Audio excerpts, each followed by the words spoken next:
हरे कृष्ण। 15 नवंबर 2025 को उत्पन्ना एकादशी पड़ रही है, जिसे उत्पत्ति एकादशी भी कहा जाता है। यह तिथि 14 नवंबर की रात से शुरू होकर 15 और 16 नवंबर के बीच की रात 2:37 तक रहेगी। इसलिए 14 तारीख की शाम का भोजन करते समय चावल न खाएं और व्रत उपवास 15 नवंबर को करें। उत्पन्ना नाम का अर्थ ही है जिस दिन एकादशी तिथि का जन्म हुआ।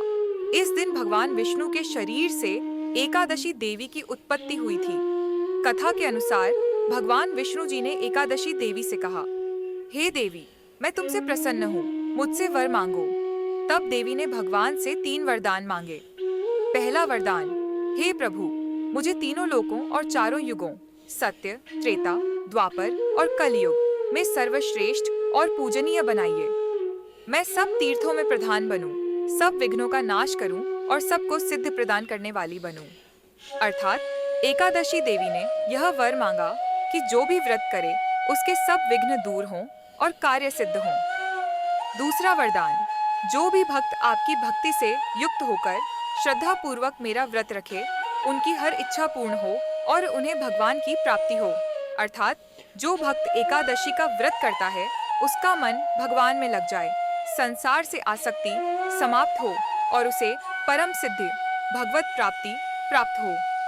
तीसरा वरदान, जो मेरा व्रत रखे, चाहे नक्त सूर्यास्त के बाद फल दूध लेकर या एक भुक्त दिन में एक बार भोजन करके, उन्हें धन धर्म और मोक्ष अवश्य मिले।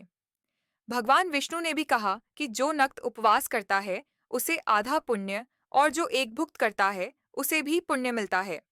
जल पीने मात्र से पुण्य नष्ट नहीं होता, क्योंकि देवी ने यह वरदान सबके कल्याण के लिए मांगा था।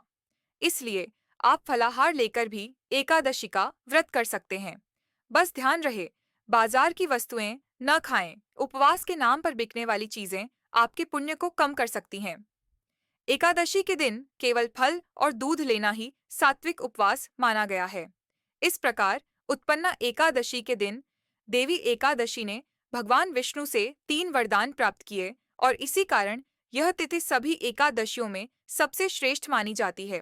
जो भी भक्त श्रद्धा से व्रत करता है, भगवान विष्णु स्वयं उसे धन, धर्म, सिद्धि और मोक्ष प्रदान करते हैं।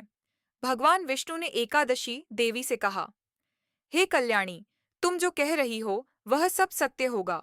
तुम सबकी मनोकामनाएं पूर्ण करोगी, इसमें कोई संदेह नहीं। और अंत में भगवान ने यह भी कहा, यह तिथि मेरी प्रिय है, यह सब तीर्थों से अधिक पुण्य देने वाली है, सत्य है, इसमें कोई संशय नहीं। इसलिए जो भी भक्त श्रद्धा से एकादशी का व्रत करता है, वह तीनों लोकों में सर्वश्रेष्ठ पुण्य का भागी बनता है।